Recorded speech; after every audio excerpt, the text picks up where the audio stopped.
ज्यादा का संपत्ति अपने पत्नी, अपने बेटी, अपने समधन, उनसे जुड़ा हुआ एक ट्रस्ट, मानव वैभव विकास ट्रस्ट, इसके माध्यम से इन्होंने जमीन खरीदी है करीब 200 करोड़ रुपए का।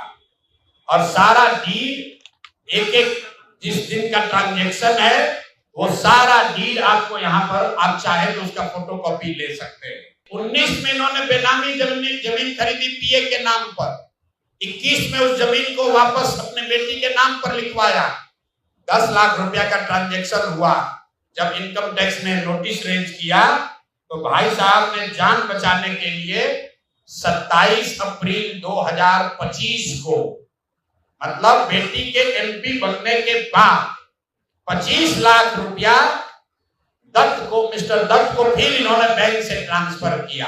जब अशोक चौधरी की बेटी की सगाई हो गई तो सगाई से शादी के बीच में 38 करोड़ रुपए की जमीन पटना में खरीदी गई है। टोटल 38 करोड़ 44 लाख 40 हजार इतने रुपए का तो चेक से पेमेंट हुआ है। लालू जी बेनामी प्रॉपर्टी खरीदते थे। अब इनका देखिए बेनामी प्रॉपर्टी का हालत, दस्तावेज इतना है कि जैसा मुन्ना जी बता रहे हैं कि समेटते समेटते हम लोग थक गए कि भाई कितना भेजोगे। हमने अब कह दिया भाई अब और जमीन का कागज मत भेजो। यहाँ के भ्रष्टतम नेता सर्वदलीय अशोक चौधरी, माननीय मुख्यमंत्री नीतीश कुमार के दाहिने हाथ, इनका हालत देखिए। ये तो आदमी पूरे बिहार में रिकॉर्ड बना दिया भ्रष्टाचार का। विक्रम में 34 लाख में जमीन खरीदा गया योगेंद्र दत्त के नाम पर, जो उस समय अशोक चौधरी के पीए थे। अब सुनिए इसमें कहानी। 2 बरस के बाद दत्त साहब ने वो जमीन ट्रांसफर रजिस्ट्री कर दिया अशोक चौधरी के बेटी और अभी के सांसद सांबवी चौधरी के नाम पर 34 लाख रुपया में। इसका डीड है। आप लोग कहते हैं कि भैया रोज रोज करेंगे तो कहे भाई रोज पत्रकारिता कर रहे हैं। इतना चोर है यहाँ, इतना दस्तावेज आ गया है कि कई बार सोचते हैं कि चारों को कर दिया जाए। जो 4 यहाँ के शीर्षस्थ नेता हैं एनडीए के, दिलीप जायसवाल, मंगल पांडे, सम्राट चौधरी, अब आ जाइए यहाँ के भ्रष्टतम नेता सर्वदलीय अशोक चौधरी, माननीय मुख्यमंत्री नीतीश कुमार के दाहिने हाथ, इनका हालत देखिए। ये तो आदमी पूरे बिहार में रिकॉर्ड बना दिया भ्रष्टाचार का। हम लोग अभी तक सुनते आए हैं कि लालू जी बेनामी प्रॉपर्टी खरीदते थे। अब इनका देखिए बेनामी प्रॉपर्टी का हालत, दस्तावेज इतना है कि जैसा मुन्ना जी बता रहे हैं कि समेटते समेटते हम लोग थक गए कि भाई कितना भेजोगे। हमने अब कह दिया भाई अब और जमीन का कागज मत भेजो। भाई साहब के एक पीए हैं, पीए थे दत्त साहब, योगेंद्र दत्त, नाम याद रखिए। अशोक चौधरी के पीए योगेंद्र दत्त 2019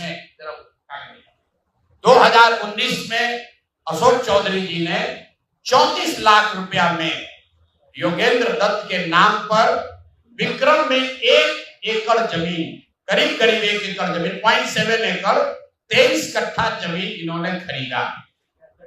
76 डिसमिल जमीन है जो 23-23 कट्ठा होता है, करीब करीब 0.7 एकड़। विक्रम में 34 लाख में जमीन खरीदा गया योगेंद्र दत्त के नाम पर, जो उस समय अशोक चौधरी के पीए थे। अब सुनिए इसमें कहानी।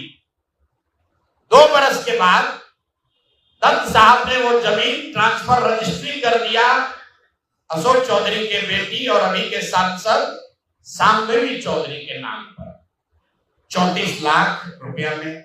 इसका डीड है, ये डीड आपको जारी करेंगे, आप देख लीजिएगा।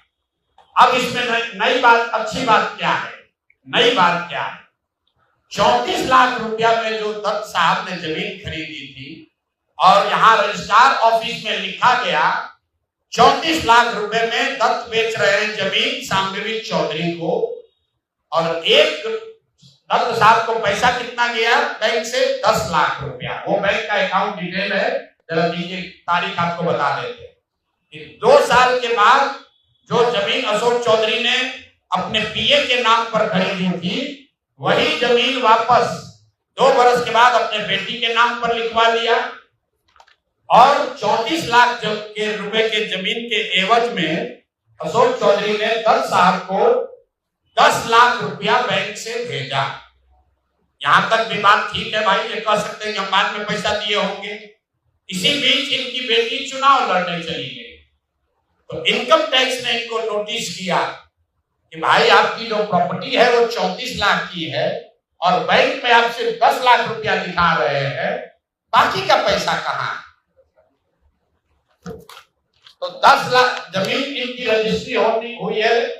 उसके एक दिन बाद, तारीख नोट कर लीजिए, 20 फरवरी 2021 को 10 लाख रुपया इन्होंने अपने पीए के अकाउंट में डाला है। अकाउंट यहां पर डिटेल आपको दे देंगे।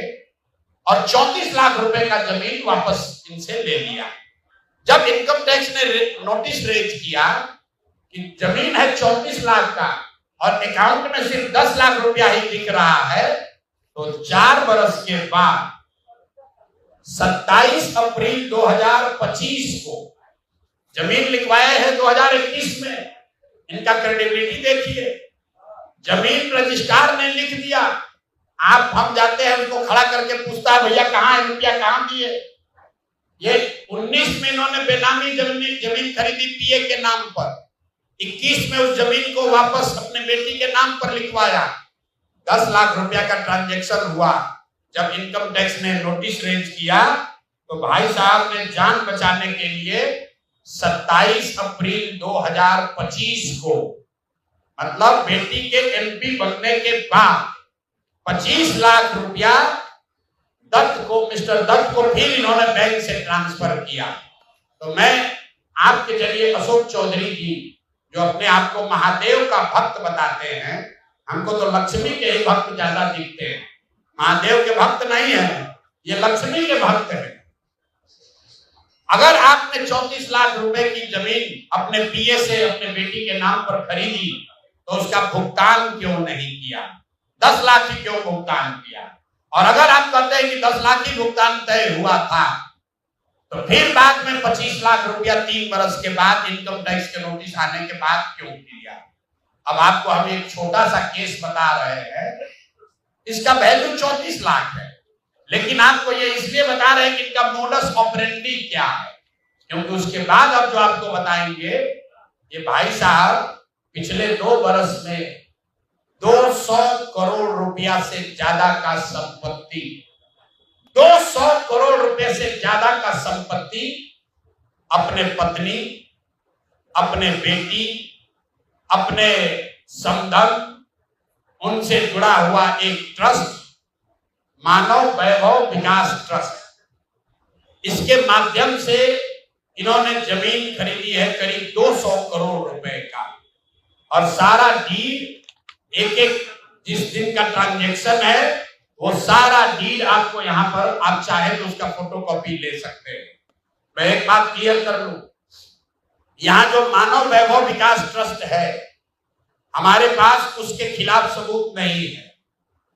हम ये बता रहे हैं कि जब इनकी बेटी का एंगेजमेंट हुआ है, उसके बाद से अचानक से मानव विकास वैभव ट्रस्ट जो है, जो कुणाल साहब के परिवार से जुड़ा हुआ ट्रस्ट है, और उसमें यहाँ के बड़े कुछ पदाधिकारी भी हैं, जियालाल आर्य बहुत ईमानदार व्यक्ति हैं, वो भी ट्रस्टी हैं।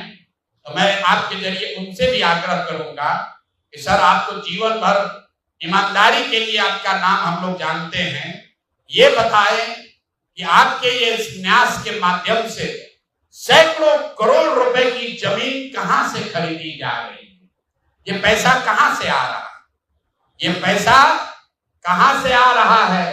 क्योंकि इस ट्रस्ट के ट्रस्टी जो कुणाल साहब की पत्नी है, उनके बेटे हैं, इनमें और अशोक चौधरी के पत्नी के बीच में डेली का बैंकिंग ट्रांजैक्शन का रिकॉर्ड हम लोग के पास है। तो मैं अभी सिर्फ इतना ही आपको बता रहा हूं कि पिछले 2 वर्षों में जब अशोक चौधरी की बेटी की सगाई हो गई तो सगाई से शादी के बीच में 38 करोड़ रुपए की जमीन पटना में खरीदी गई है। टोटल 38 करोड़ 44 लाख 40 हजार इतने रुपए का तो चेक से पेमेंट हुआ है।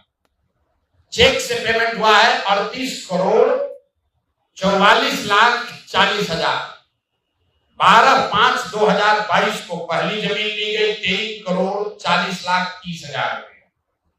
12/5/2022 को एक दूसरी जमीन ली गई जिसकी कीमत है 8 करोड़ 89 लाख 70 हजार। 8 दिन के बाद 20 मई 2022 को फिर एक तीसरी जमीन ली गई जिसका वैल्यू है 3 करोड़ 44 लाख 41 हजार।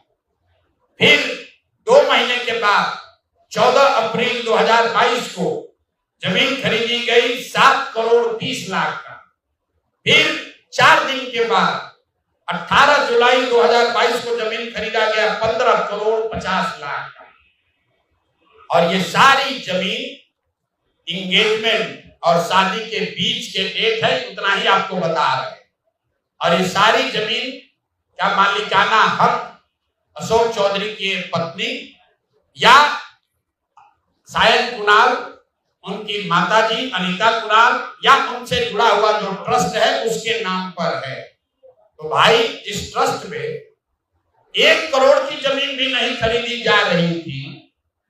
जैसे ही इनका बेटी से एंगेजमेंट हुआ उस ट्रस्ट से सैकड़ों करोड़ रुपए की जमीन खरीदी जा रही है।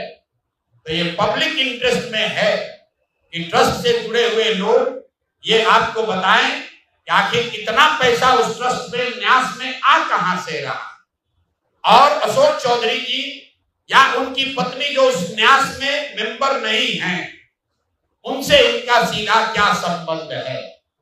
हम लोग के पास जो पेपर है उसके मुताबिक करीब करीब 200 करोड़ रुपए की जमीन खरीदी गई है इनके द्वारा, अशोक चौधरी और इनके परिवार के द्वारा। और ट्रस्ट में जियालाल आर्या के साथ साथ एक महिला भी है जिसको लोग बता रहे हैं कि अभी के मुख्य सचिव प्रत्यय अमृत की माता जी है। तो अभी के मुख्य सचिव की माता जी शायद उस ट्रस्ट में है, मैं उसको कंफर्म नहीं कर रहा हूं, लेकिन मुझे ये जानकारी अभी आते आते किसी ने दिया। तो इस ट्रस्ट के बारे में पता कर लीजिए। अशोक चौधरी को ये बताना चाहिए कि इस ट्रस्ट से उनका क्या लेना देना है, और अगर कुछ लेना देना नहीं है तो इस ट्रस्ट की ट्रेजरर जो अनीता जी हैं, कुणाल साहब की पत्नी, उनके अकाउंट से इनके पत्नी के अकाउंट में इतना पैसा कैसे आ रहा है, ये बात अशोक चौधरी जी को बताना चाहिए। तो भैया ये 3 चीज हो गए।